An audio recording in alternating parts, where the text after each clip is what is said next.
In Marvel Unfair Tidings, I'm the Casual King. Now we're just gonna get right into it. So, I don't think Sinners is a very good movie. I'm not saying like it was shot well. The acting was very good. I just don't think it was a very good movie, and I'm gonna explain exactly why I think that. So, I'm also gonna give a little bit of an overview of the movie as a whole to give context, and then I'm gonna explain why I don't think those elements work for me. All right, so basically, the movie opens with the main character. His name's Sammy, I think. I'm just gonna call him Preacher Boy because that's what like half the characters call him anyway. So Preacher Boy is driving this car, and the man looks fucked up. All right, he's covered in blood. He's wearing half a shirt.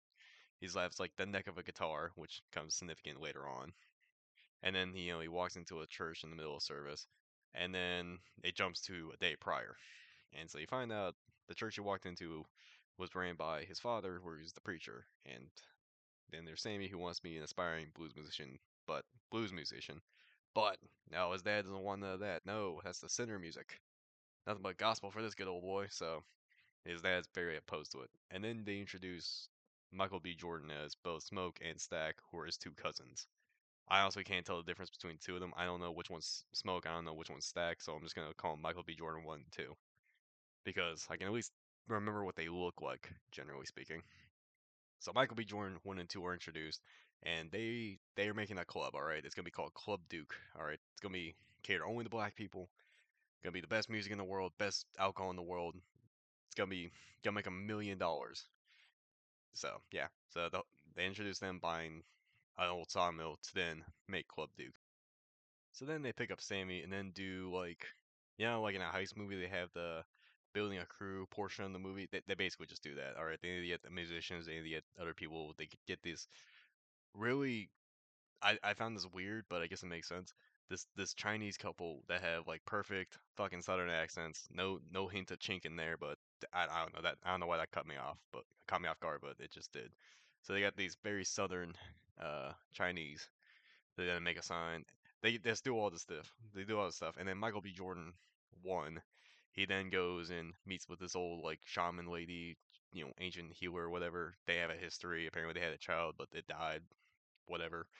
But they need her not for her shaman spirits, but because apparently she just cooks the best fucking fish around. All right, she gets the high quality fish right here.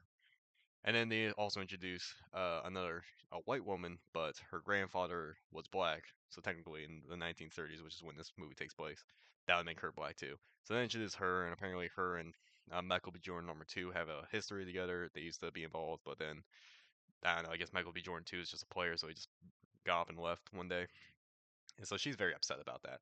But I guess she gets invited to the fucking grand opening of Club Duke or whatever. But anyway, they're all there. They're all having a gay old time. And then that presents the first problem that I have, which is who they're marketing their club to.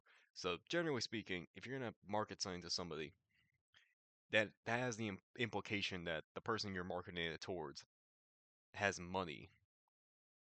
They're marketing it towards sharecroppers, and so most of these people are paid with like these like commissary tokens that they receive from them, or receive from the plantation owner. So they don't have like actual fucking money. So that's problem number one. And then problem number two is actually something the movie brings up, which is that they like use this high quality liquor. Like they got the fucking beer from Belgium, this wine from Vienna or some other fancy fucking place, this whiskey from I don't fucking know Germany or some shit. I don't know. But bottom line, they have like these premium fucking products presented to people who can't even afford like the general version of it because I highly doubt they have it at the fucking commissary that they're buying at, but whatever. So that's problem number two. And then this is like my main portion of the movie. It starts off as like, yes, it's all about the music. And then out of fucking nowhere, they just like, you know what? This movie's boring as shit. We're gonna add some fucking vampires. So then you see these like Native Americans chasing after this fucking like burnt white dude. And then so these other white people hold them in a cellar, and they're like, "Nope, never seen no white person here." And then the neighbor's like, "Hey, it's almost night. Like, we gotta get the fuck out of here because that vampire's about to go wild." So then they leave, and then turns out, oh, actually, that guy's a vampire, and now the two white people who are helping him are now, they're infected. I guess they're vampires. And this is another thing I have an issue with. I don't know if this is like legitimate vampire lore or not, but like, they basically made the vampires have a hive mind. So like if basically atta- if you the main guy at the very least, if he bit someone else, he then gained all their memories and shit and like all their like knowledge on how to do shit. So I don't know, is that like actual vampire lore? Or am I just an idiot? I don't think I am, but whatever. That happens. These people then try getting into Club Duke under the guise of being some musical group, but then I think it was Michael B. Jordan #1 was like, nah, we don't want no fucking white people in our club, even though Michael B. Jordan #2 is like, I mean, they kind of sound alright. They're not that bad at music. So they're like, nah, we're not going to do it. But then the night continues, and eventually they're like, their financial struggles still continue to worsen. So then they send out the girl who's involved in Michael B. Jordan 2, the white black one. And then she's like talking to them, realizes that they're fucking weird as shit, and it tries walking away. But then the guy does this fucking, I don't even know how to describe it. He's kind of like flying through the air, but then he's like, is like descends on the lady, which I'm fucking bamboozled that nobody fucking saw that shit because it wasn't like off to the side. Like they had a pretty good view of where these people were, and not only that, they have a guy standing guard outside. So like somebody would have fucking seen this shit, but nobody does. So then they also abide by that one vampire rule where you have to be invited inside. So they do that, and then so she does that. She gets invited inside because now she's infected, and she's just the movie continues. Then they had this really, I thought it was a funny scene initially, but now like thinking about it, it doesn't really make sense with the full context of the movie. There's a scene where they talk about because in the movie, beginning of the movie, they had this like whole intro about how like music has always been a part of culture, specifically black culture, as that means of like sharing stories and ideas and culture. So they had this scene where it's pretty nice, where they're like it's slow motion and like they bring back that initial narrator talking about music, but then it gets really fucking stupid because then they start bringing in like musicians from the eras. So then they got this guy with a fucking guitar. He's like who's that guy's name? Like Jimi Hendrix, basically, like trying to show like black people's contribution to rock and roll. And then they got like bring in hip hop, and then it's got this fucking knockoff LL Cool J just popping and locking, just in the middle of the goddamn scene. And then then they're like bringing up to the future too. And then they got this. That's where they lose me because they got this fucking guy with like a guitar that's also like a fucking laser gun and a flamethrower and like all this other random shit. So that kind of makes it a little bit too goofy for me, but it's whatever. So anyway, they have that scene. Sammy has this big moment singing his blues music. He eventually goes to eat out this woman, and then Michael B. Jordan #2 is very happy for him. But then Michael B. Jordan 2 and that you know black lady, black white lady from the beginning. I also don't know where her fucking name is. We're gonna call her like I don't know, Stephanie. So Michael B. Jordan 2 and Stephanie then decide that they're also going to have relations. So then they do that, which then later becomes Stephanie just mauling the shit out of Michael B. Jordan 2 because apparently vampires don't just go for the neck. They also just, they can infect you from anywhere, like any bite from anywhere, but they also just maul these motherfuckers like zombies. Like I said, I don't know. Like, I guess I missed that part of the fucking vampire war, but it is what it is. So then they're like, "Oh fuck, Jesus Christ, this guy's fucking dead." So they lock him in the door, him in the fucking room where he died, and then he reanimates. And then they're like, "Oh, sorry, I missed one thing." Basically, they tell everybody to go home. And so it's just like the main core cast is like Sammy, Michael B. Jordan one, the one alcoholic uh bass player, or whatever the fuck he was that they managed to recruit, the girl that Michael B. or not Michael B. Jordan, Preacher Boy was eating out, and then the shaman lady. And then, so they walk Michael B. Jordan 2 into the room. He reanimates, tries to manipulate Michael B. Jordan 1 to open the door. That fails. Eventually, he just leaves and just runs out the front door. And then slowly, everybody who left initially kind of starts coming back to like get back into the club. It doesn't work. They find out that they're vampires. And then they have this other cool scene where they're like, you got the main guy, he's Irish, by the way, singing Rocky Road to Dumbwood while everybody's fucking making circles and shit and like dancing off in the middle of the field, and it's just like I don't know, I just think it's nice. And so a bunch of other random shit goes on. Then the vampires come back, and start harassing the people to like go them into like opening up the gates and shit. Um, and then the Chinese lady, I forgot, she's also with the group in there. She eventually just breaks down, kind of invites them in by telling them to fucking come at them. I'm not really seeing it as an invitation inwards, but whatever. So then all of them start attacking.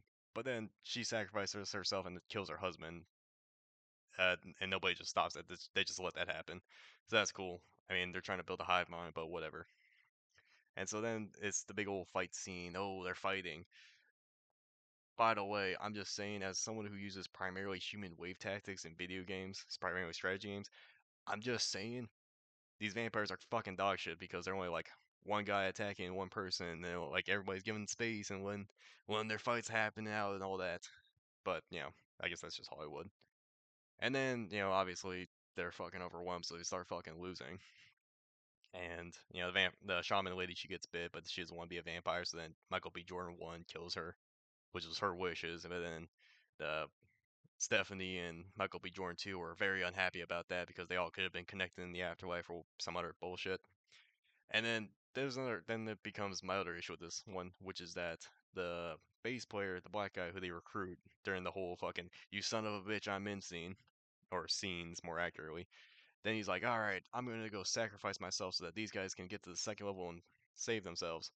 So then he's drinking, he's goading these vampires while he's on stage. And by the way, this is like maybe a 3 foot tall stage, pretty decent, but like you can just easily like jump on it and get this guy. Or if you want to activate a couple fucking brain cells, you can also just walk up the steps he used initially.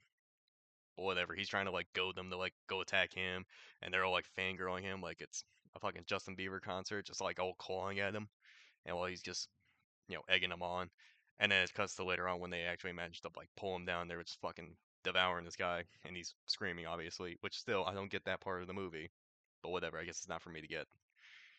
Let's see. Michael B. Jordan 1 starts fighting Michael B. Jordan 2 because they're like trying to save like Preacher Boy. Then Preacher Boy gets sent outside because he's trying to escape and he's in the water. And then the Irish guy initially then attacks him. Then he attacks him with his guitar, which apparently has silver in it. Which I didn't know vampires were weak to that too, but I guess they are. But they start attacking each other, and then he fails. Michael B. Jordan 1 survived that initial encounter with Michael B. Jordan 2, so then he's out there too, and he's trying to protect Sammy. And I'm not really sure what else happens. All I know is the sun came up and eventually the vampires died. But then it cuts back to where it was in the beginning, where it's like, oh, he's driving back and he's going to go talk to his dad. And it kind of frames it like, oh, he's gonna give up blues. He's not gonna do that shit again. But then it shows that he chose blues over his father, which I don't know. I guess real as fuck. I don't know. He chose what he chose what he chose. Oh, and then it shows Michael B. Jordan 1. This is also a really weird scene because it's just, I don't know. It's kind of weird, at least personally. So it shows that he has a chest and that it's full of like stuff from when he was in the war. I assume World War One because the movie takes place in the 1930s. I don't know what fucking war would it be, but so it has a locker and it has a Thompson in there, which granted, not a weapon used during the First World War to my knowledge, but hey, maybe you just put it there after the fact. Why add the fact that he was also a soldier in World War One? Who fucking knows? It adds something, I guess. But anyway, it turns out the white guys who initially sold him the place, they're part of the clan. They're just gonna go and kill. They were gonna kill him and his brother. So they're like, no, we're gonna get the drop on that guy because I think one of the white guys or the vampires told him initially. I honestly can't remember. But then he kills most of them, and then he gets shot fatally. So then he has visions of the shaman lady with their with their undead child, I should say, like heavenly, white garb and everything, enjoying their time, enjoying life. And then Michael B. Jordan dies. Then you think that's the end of the movie, but then they have is it an end credit scene? They have a scene where basically it shows Preacher Boy all grown up. He's like in his 90s now. He became this prolific, you know, blues singer, and he named his band after that girl he ate out all those years ago. Oh, she also died, by the way. I forgot to mention that she got fucking mauled. It turns out that apparently, this is another issue I have. So it's presented that the vampires are a hive mind, and they all kind of like have the same goal, can feel each other's pain and all that. But in somewhere in the confusion, Michael B. Jordan 2 and Stephanie managed to like break hold of this and just walk the fuck away. Like Michael B. Jordan 1 made Michael B. Jordan 2 promise that he wasn't gonna attack Sammy or Picture Boy. So, and then under those guys, he would let him live. And then I guess that's what happens. But I mean, I'm just saying, in a hive mind, you can't just have like separate parties. Like everything feeds into the one. So I don't know how they broke away. It's all very weird. And also, how they like escaped it. I'm not gonna dwell on it. It's just I don't agree with that scene because it's just fucking stupid and makes a lot more questions. But apparently, it's a nice scene. They start talking about like, oh yeah, we made this promise and we collect all your records. We like the old stuff, but yeah, the new stuff's pretty good too. And then preacher boy was like, you know what? That was the best day of my life up until everything went to shit, and now I have PTSD because of it. But god damn it, that was one good night. And that's the movie. I don't know how this shit won an Oscar award, but yeah, I guess it did. You can really do anything nowadays. Anyway, that's the video. Thanks for watching. I'll see you in the next one.